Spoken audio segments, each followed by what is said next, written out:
Okay, so maybe you're thinking about starting an online business in 2025. Or maybe you're just wondering if anyone can really build a business from scratch these days. Yeah. Well, get this. Our deep dive today is all about this single blog post.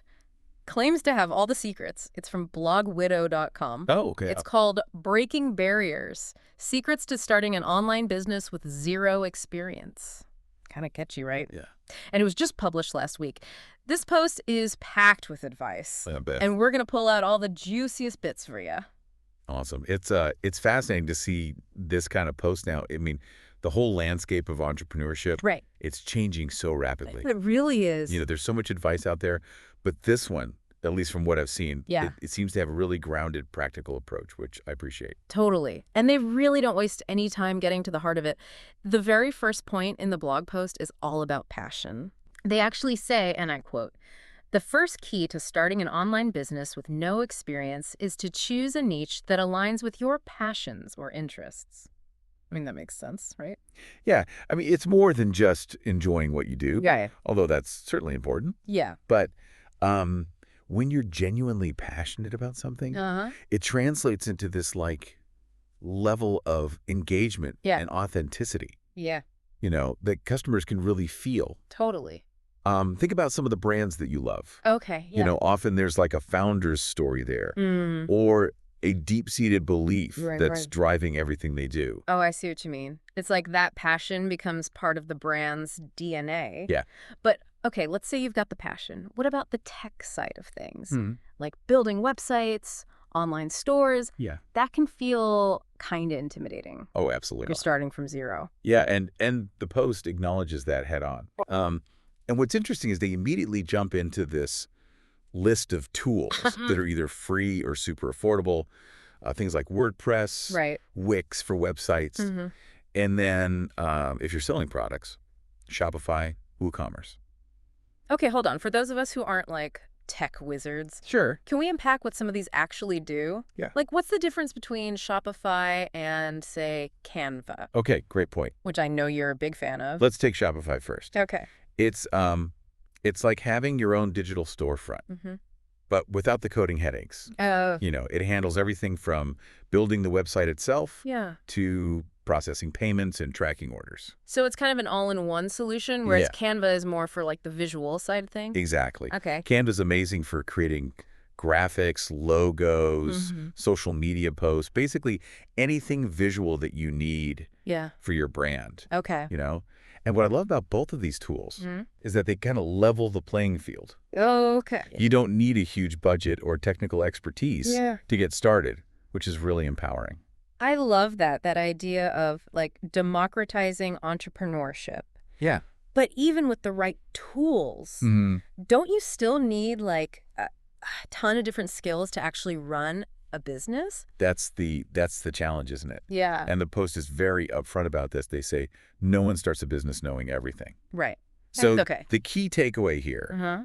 is the emphasis on continuous learning. Mm-hmm. So they suggest platforms like Coursera, Udemy, Yeah. LinkedIn Learning. I've heard of all those. There's a wealth of knowledge out there. Okay, but that's also, I think, part of what can feel overwhelming, right? There's Mm. so much information available online. It's Yeah. hard to know where to even begin. Yeah. I've definitely fallen down that rabbit hole before. I think the blog post tries to address that by suggesting you focus on the skills that are most relevant to your current stage. Okay. So if you're just starting out, don't try to learn everything at once. Right. What's the one thing you need to figure out right now to move forward? Yeah. Find a course Okay. or resource that tackles that specifically. So, for example, if someone is, let's say, starting a business selling handmade jewelry online, Yeah. what specific skills might they prioritize? So in that case, maybe a course on e-commerce basics would be helpful, Okay. or one on product photography Right. to make those earrings really shine online. Ooh, yeah. They could also dive into social media marketing, Mm-hmm. specifically for craft businesses. Makes sense. And then there's like this whole world of SEO, Right. which the post mentions. Yeah. We'll get into that later. Okay. But something that really caught my eye was this idea of personal branding. Mm. It was like, what even is that? And Yeah. why is it so important for online businesses in 2025? That's a great question. Yeah. And The Post is very direct about this too. Okay. They say, in 2025, having a strong personal brand is crucial to stand out in the crowded online marketplace.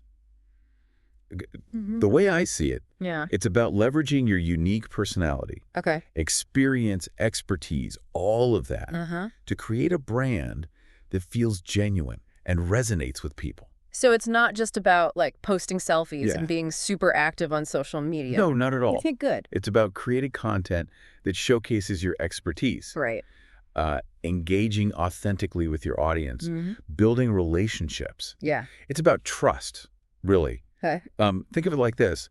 Like, insert name of relevant celebrity or influencer with a strong personal brand Okay.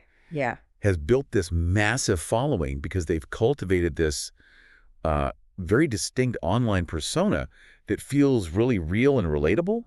It's strategic, Right. but it's also genuine to who they are. Interesting. So it's like finding that sweet spot where your personality aligns with your business Yeah, in a way that feels authentic to you right. and also resonates with your target audience. Exactly. And in a world where everyone's vying for attention online, Right. having that strong personal brand can be the thing that helps you cut through all the noise. Totally. Okay, so personal branding is key, especially in the digital age. Yeah. But now we got to talk about like the behemoth in the room, social media, Yeah. which, by the way, the blog post mentions specifically. Yeah. Instagram, TikTok, Facebook, LinkedIn, they even call out each platform. What's fascinating about that is that each platform has its own strengths and weaknesses, right? Yeah. And they're constantly evolving. Totally. Like, did you know that insert surprising statistic about social media usage or a current trend on one of the platforms? Wow. It's mind-boggling how fast things change online. It really is. So how do you even keep up with all of that? Oh, there's- Especially if you're running a business. It feels like you need to be on all the platforms doing all the things.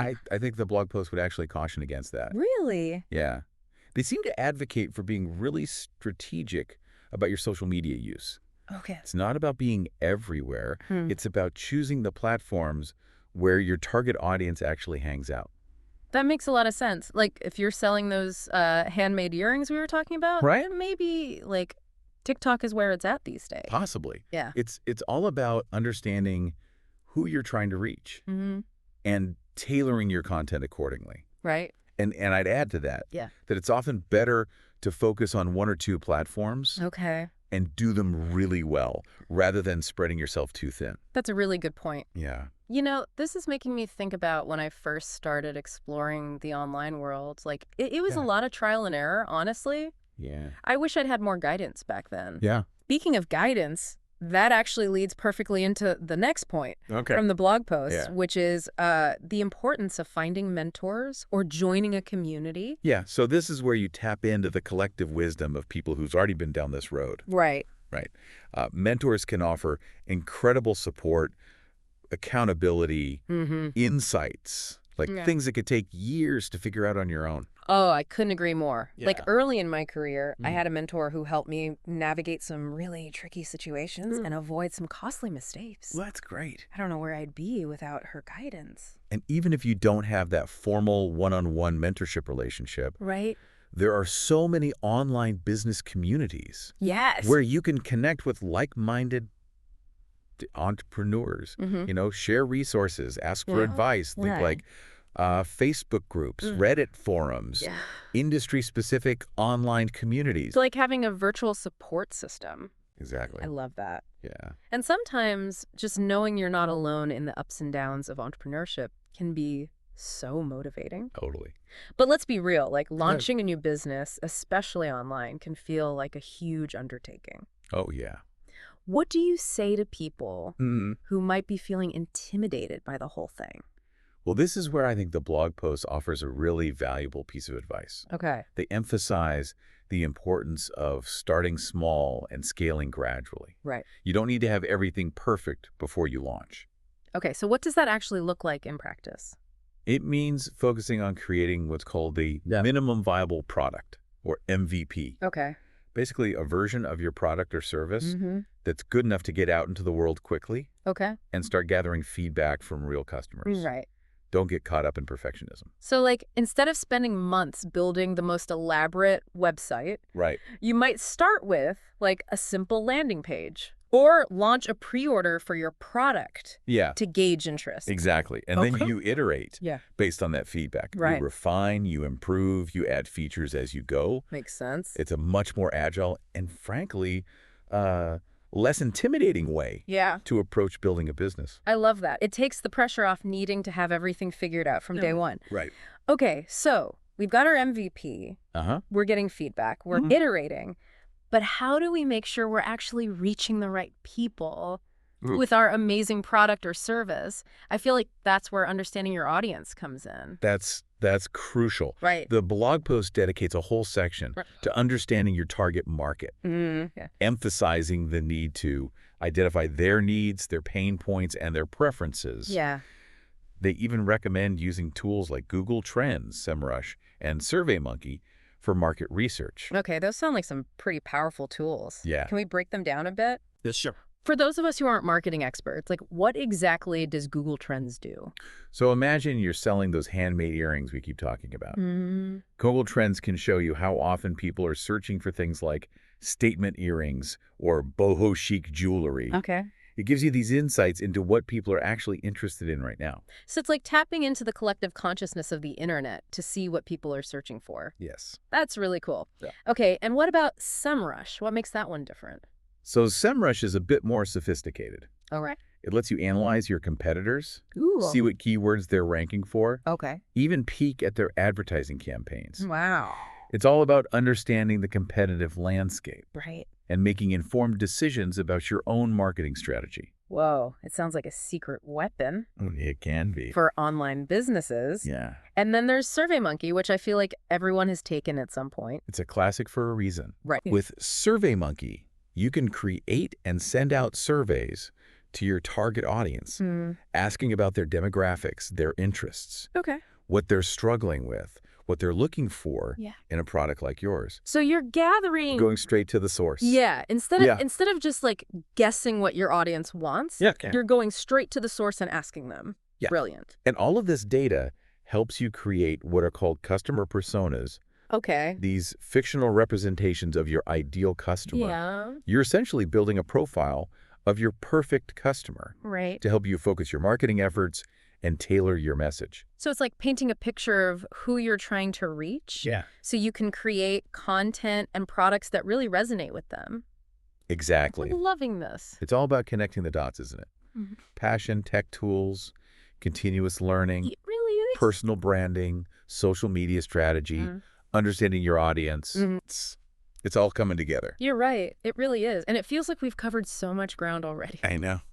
I'm just realizing we're actually running a little short on time for this segment. We have been deep diving. But there's still so much to unpack from this blog post. Oh, yeah.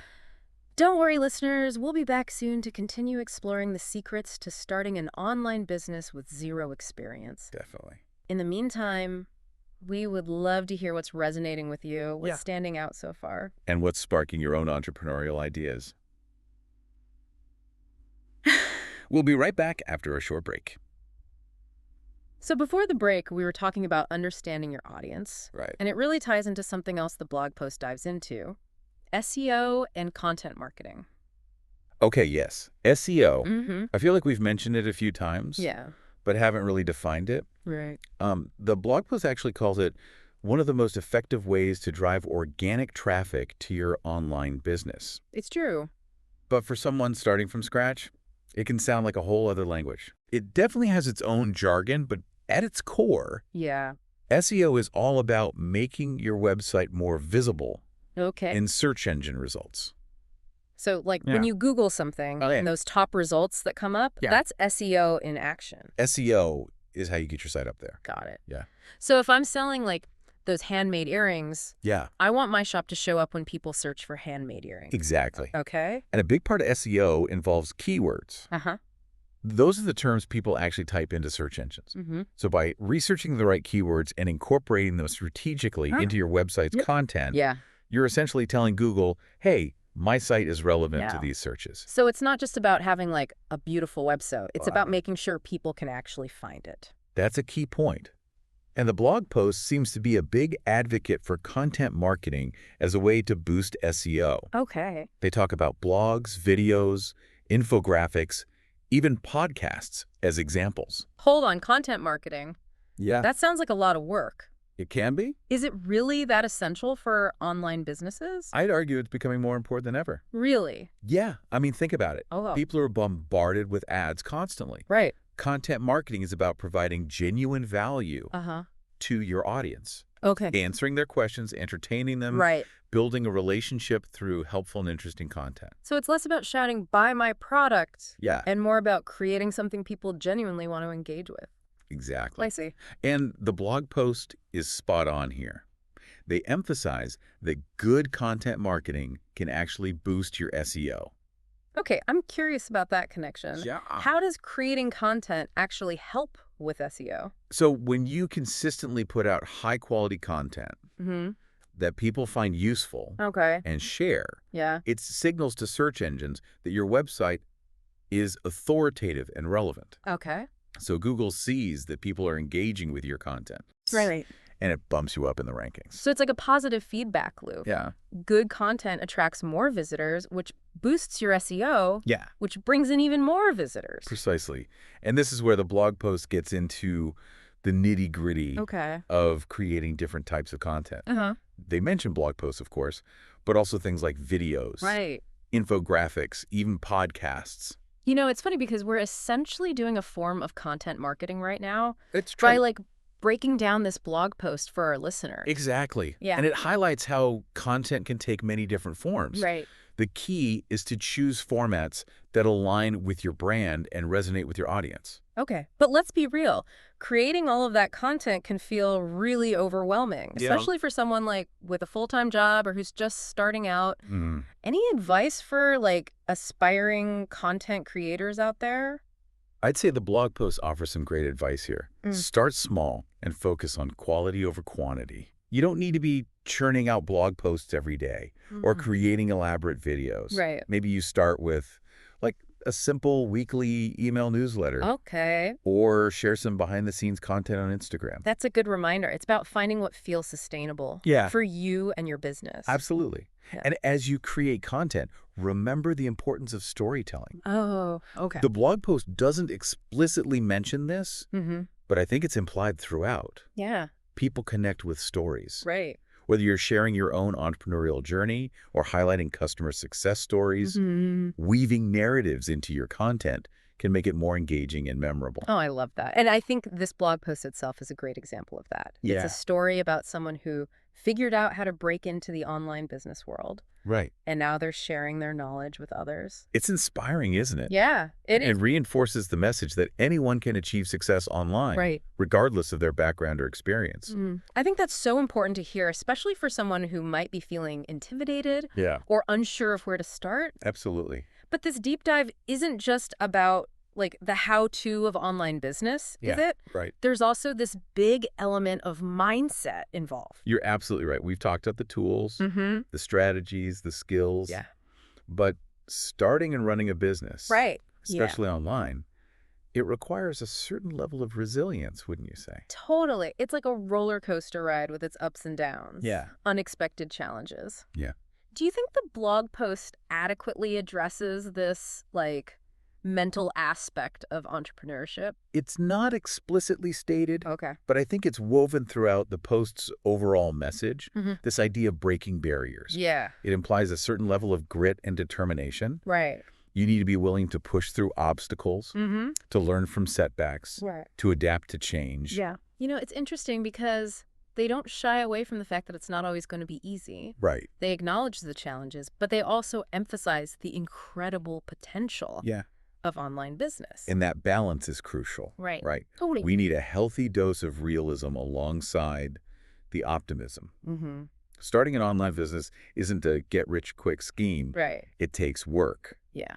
dedication, Mm-hmm. and, yes, a certain level of mental fortitude. I think a lot of aspiring entrepreneurs get discouraged Yeah. because they compare themselves to those like highlight reels on social media. Right, It's yeah. easy to forget that everyone faces challenges. Yeah, behind the scenes. Right. And that's why this idea of community is so important. Yeah. The blog post talks about finding mentors, joining online groups. Uh-huh. It's about building a support system of people who get it, Right. people who can offer encouragement, advice, Yeah. and a reminder that you're not alone Mm-hmm. in this journey. It's like having a virtual cheering squad for your business. Exactly. I love that. But even with all the support in the world, there will be moments of doubt, right? Oh, yeah. How do you stay motivated and Mhm. keep pushing forward when things get tough? That's a great question. And I don't think there's a single easy answer. Right. But what I've observed in successful entrepreneurs Okay. is that they cultivate a growth mindset, Mm-hmm. this belief that they can learn and adapt Mm-hmm. and overcome obstacles. Yeah. They see challenges as opportunities for growth Right. rather than reasons to give up. So it's not just about having a great idea. It's Yeah. about having the resilience to keep going, Yeah. even when things get tough. Exactly. And that involves things like embracing failure as a learning opportunity, Right. celebrating small wins along the way, Mm-hmm. and remembering why you started this whole thing in the first place. You know, you just reminded me of something else the blog post mentions Yeah. that really resonated with me. This idea that you don't have to do it all alone. Right. They talk about the importance of finding your tribe, Yeah, your people. whether it's through online communities, mentorship programs, or even just connecting with other entrepreneurs in your local area. Yes. Building a network of like-minded individuals can provide invaluable support and inspiration. Totally. It's a reminder that even though you're running an online business, you're not alone in this journey. And that sense of connection can be so powerful, Yeah. especially in the sometimes isolating world of entrepreneurship. I couldn't agree more. Yeah. And I think that's a really important message to leave our listeners with today. Okay. Building a successful online business takes effort, strategy, and resilience, Mm-hmm. but it's also about finding your people, your Yeah. community, your support system. I love that. And it Yeah. seems like this blog post really captures that holistic view of online business. Hmm. It's not just about the technical aspects, it's Yeah. about the human element as well. Exactly. And ultimately, I think that's what makes this post so compelling. Yeah. It's a reminder that online business at its core is about connecting with people, building Mhm. relationships, and Mhm. sharing your passion with the world. Okay, but you know what else I'm realizing? What's that? We've been so engrossed in discussing these core elements of Yeah. online business Hmm. that we haven't even touched on one crucial aspect. Okay. The fact that the digital landscape is constantly evolving. You're absolutely right. Like new platforms emerge, algorithms change, trends come and go. Yeah. What worked yesterday might not work tomorrow. Right. And that can feel daunting for anyone trying to build a sustainable online business. So how do you even begin to future-proof your business in Yeah. such a rapidly changing environment? Well, there's no magic formula or crystal ball, Right. unfortunately. Right. But I think the blog post implicitly points to a key ingredient, Yeah. and that's adaptability. Adaptability. That's such a crucial point. It's almost like the digital world is this constantly shifting landscape, Yeah, And you need to be nimble enough to navigate the changes. exactly. It's less about predicting the future Right. and more about being prepared to adapt to whatever comes your way. Okay. And a big part of that is staying informed. Okay, so how do you stay ahead of the curve? Are we talking subscribing to every tech newsletter under the sun? It doesn't have to be that overwhelming, Okay. but it is about being curious Mm-hmm. and carving out some time to learn. Yeah. Maybe you follow some industry blogs, attend a webinar every now and then, Right. connect with thought leaders on social media. Mm-hmm. The key is to stay plugged into the conversations Okay. that are happening in your niche. So it's not about becoming an expert in everything. Right. It's about knowing where to look for the information you need Yeah, when you need it. exactly. I like that. It kind of takes the pressure off needing to have all the answers right away. It's more about being open to learning and evolving as you go. Exactly. And that experimental mindset is crucial in the digital world. Yeah. Think about how much has changed even in the last few years. Yeah. New social media platforms, Right. AI tools popping up left and right, Uh, the metaverse. it's It can feel like a whirlwind. it's both exciting and a little intimidating, Yeah. to be honest. Yeah. How do you even wrap your head around all of it? Right. Especially when you're trying to run a business. Well, you don't need to master everything, Okay. but I think it's helpful to approach it with a sense of curiosity and a willingness to dip your toes into new things. Oh, okay. you know? Maybe you experiment with a new short-form video platform Right. or explore how AI could help you automate some tasks in your business. It's like embracing the unknown rather than being afraid of it. Yeah, And exactly. who knows, maybe one of those experiments will turn into the next big thing for your business. Yeah, that's the beauty of the online world. Right. There's always something new to explore, new ways to connect with your audience, new opportunities to innovate. And I think that's ultimately what this blog post is trying to convey, Okay. this sense of possibility and empowerment. It's funny, we started this deep dive wondering if anyone can really build a successful online business from scratch these days. Yeah. And now it feels like the answer is a resounding yes. Yes. But it's not just about the tools or the strategies, right? It's Yeah. about mindset, resilience, adaptability. Absolutely. And it's about finding your people, building a community, Yeah. and supporting each other along the way. Right. Because as much as the internet can feel isolating at times, Yeah. it's also an incredible connector. That's such a beautiful thought. It's Yeah. like, even though we're talking about online business, it's the human connection Right. that make it all worthwhile. I couldn't agree more, and I think that's a perfect note to end on. Whether you're just starting to explore the world of online business or you're already on your journey, remember that you're not alone. Right. There's a whole community of passionate, creative, and supportive people out there ready to cheer you on. And who knows, maybe some of our listeners will be the ones shaping the future of online business. I hope so. It's exciting to think about all the possibilities. Absolutely. The next generation of digital entrepreneurs is out there right now, dreaming up innovative ideas and pushing the boundaries of what's possible.